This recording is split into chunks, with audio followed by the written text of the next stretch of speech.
കൂട്ടം തെറ്റി അലയുകയായിരുന്ന ആട്ടിൻകുട്ടിയെ കണ്ട ചെന്നായ അതിനെ കൊന്നു തിന്നുവാൻ തീരുമാനിച്ചു.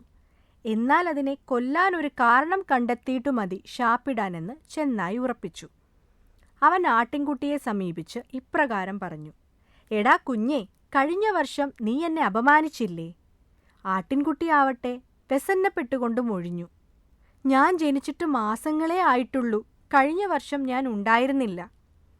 ചെന്നായി ആരോപണം മാറ്റി: ഞാൻ ഇരപിടിക്കുന്ന മേച്ചിൽപ്പുറങ്ങളിലാണ് നീ മേയുന്നത് എന്നായി ചെന്നായി.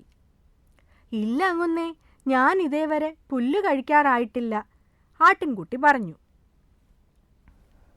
ഞാൻ കുടിക്കുന്ന ഉറവയിൽ നിന്നാണ് നീ കുടിക്കുന്നത് എന്നായി ചെന്നായിയുടെ അടുത്ത ആരോപണം. ഞാൻ ഇന്നേ വരെ അമ്മയുടെ പാലല്ലാതെ ഒന്നും കുടിച്ചിട്ടില്ല, പാല് മാത്രമാണ് എനിക്ക് ഭക്ഷണവും പാനീയവും, ആട്ടിൻകുട്ടി ഉണർത്തിച്ചു. ഇതോടെ ആരോപണങ്ങളെല്ലാം മതിയാക്കി ചെന്നായി ആട്ടിൻകുട്ടിയെ കൊന്നു ശാപ്പിട്ടുകൊണ്ട് പറഞ്ഞു: എൻ്റെ ആരോപണങ്ങൾക്കെല്ലാം നിനക്ക് മറുപടി ഉണ്ടായിരിക്കാം, എന്നാൽ ഇന്ന് അത്താഴപ്പട്ടിണി കിടക്കാൻ എനിക്ക് ഉദ്ദേശമില്ല.